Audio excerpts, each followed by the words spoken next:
UNN Bharat में आपका स्वागत है। मैं आपका मित्र आरबी उपाध्याय और आपसे गुजारिश, चैनल को सब्सक्राइब करें, लाइक करें और शेयर करें। आज आज हम बात करेंगे हिमाचल और गुजरात।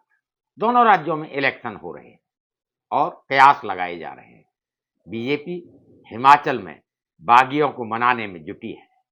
बीजेपी चीफ नड्डा जी ने एक्शन भी शुरू कर दिया है।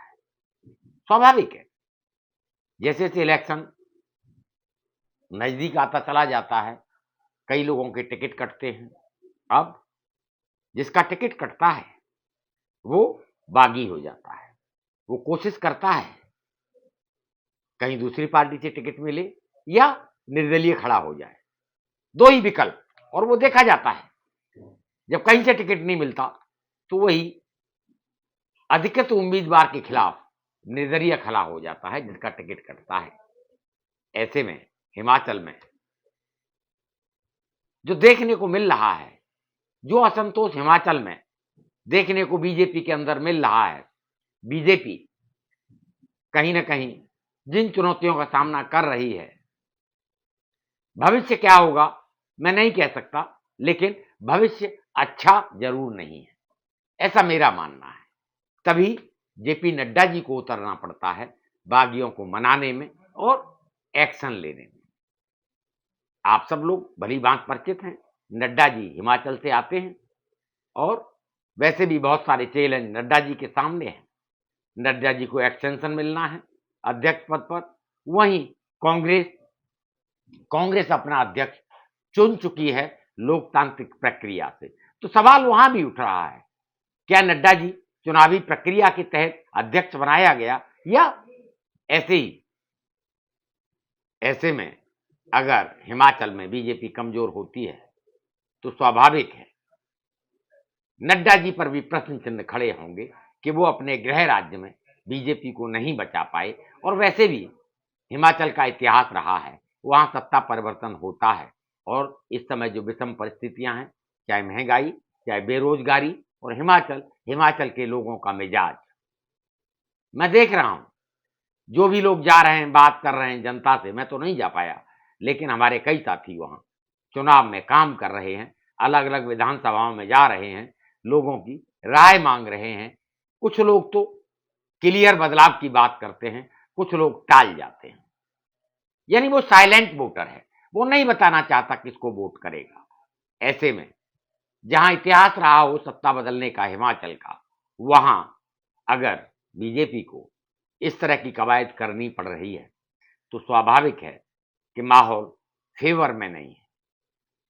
ऐसे में गुजरात में अभी इलेक्शन घोषित नहीं हुआ है और वहां भी 25-30 विधायकों के टिकट काटे जाने हैं। वहां भी यही देखने को मिलेगा कि जो 25-30 विधायकों के टिकट काटे जाएंगे वो वहां परेशानियां खड़ी करेंगे। और गुजरात में वैसे भी जो आदिवासी समुदाय है वो नाराज है। वहां स्कूल ठीक नहीं है, शिक्षा, स्वास्थ्य की कोई सुविधा नहीं है और रोजगार। वहां जो जिले हैं, जो लगता है बिल्कुल महाराष्ट्र के साथ टच करता है, 200 रुपए की मजदूरी करने के लिए पहाड़ी क्रॉस करके आदिवासी लोग मजदूरी करने जाते हैं महाराष्ट्र में। ऐसे में वहां भी असंतोष लोगों में देखने को मिल रहा है। एंटी इनकन्वेंसी फैक्टर, 27 साल बीजेपी सत्ता में है गुजरात में और हम 2017 में देखेंगे कांग्रेस 77 सीट और बीजेपी 99 सीट, यानी मार्जिन बहुत ज्यादा नहीं था। आखिरी वक्त पर इलेक्शन फिसल गया था कांग्रेस के हाथ से। इस समय हिमाचल में भी और गुजरात में भी आम आदमी पार्टी शिद्दत के साथ चुनाव लड़ रही है। वो शिक्षा का दिल्ली मॉडल, स्वास्थ्य का दिल्ली मॉडल और बिजली पानी की बात करती है। ऐसे में बीजेपी के सामने चुनौतियां मुंह बाए खड़ी हैं। किस तरीके से गुजरात जहां से माननीय प्रधानमंत्री आते हैं, माननीय गृह मंत्री आते हैं, किस तरह डैमेज कंट्रोल करेंगे। और एक और बड़ा क्लियर है, वहां सत्ता के कई केंद्र हैं। माननीय अमित शाह वहीं से आते हैं, तो उनके अपने फॉलोअर हैं। माननीय प्रधानमंत्री वहां से आते हैं, उनके अपने फॉलोअर हैं। आनंदीबेन पटेल पूर्व मुख्यमंत्री रही हैं, उनके अपने फॉलोअर हैं और हर नेता अपने फॉलोअरों को आगे बढ़ाने के लिए राजनीति को इतर काम करता रहता है और वो गुटबाजी देखने को मिलती है, इसी का परिणाम है। मैं समझता हूं अभी लगभग 900 कुछ तबादले, ट्रांसफर होलसेल में इलेक्शन होने वाला है।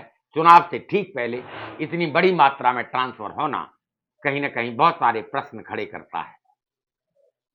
और अभी अभी गुजरात में किसानों को 630 करोड़ का पैकेज की घोषणा की है, लेकिन पैकेज के साथ एक शर्त भी है, 33% फसल का नुकसान। और यहीं से खेल होता है। जो भी टीम जाती है, सर्वे करती है, वो कैसे प्रूव किया जाए कि किसान का नुकसान 33% से ज्यादा हुआ है। इसी का फायदा उठाते हुए हमने देखा है कई बार 2 रुपए के चेक और 4 रुपए के चेक, सहायता राशि, पैकेज मिलता है किसानों को, जो किसानों के साथ बहुत बड़ा छलावा है और किसानों में नाराजगी। उधर किसान यूनियन पट्टे ठोक रही हैं आंदोलन की। वो कह रहे हैं हमें ठगा गया, हमसे जो वायदे किए गए वो वायदे पूरे नहीं हुए। ऐसे में बहुत सारी चुनौतियों का सामना बीजेपी कर रही है। मामला बहुत ज्यादा तूल पकड़ रहा है। अगर इसी पीरियड में किसान आंदोलन करते हैं तो मैसेज और गलत जाएगा।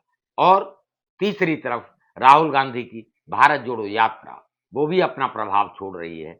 बीजेपी इन सब से कैसे निपटेगी और किस तरीके से हिमाचल में और गुजरात में सत्ता में वापसी करेगी, ये देखना होगा। लेकिन मेरा आपसे पुनः अनुरोध है, कमेंट्स बॉक्स में जाकर अपनी राय से हमें अवगत कराएं, कमेंट्स करें। आपकी राय का हमें इंतजार रहता है। आपकी राय, आपके कमेंट्स हमारा मार्गदर्शन करते हैं। और पुनः गुजारिश, चैनल को सब्सक्राइब करें, लाइक करें, शेयर करें। नमस्कार।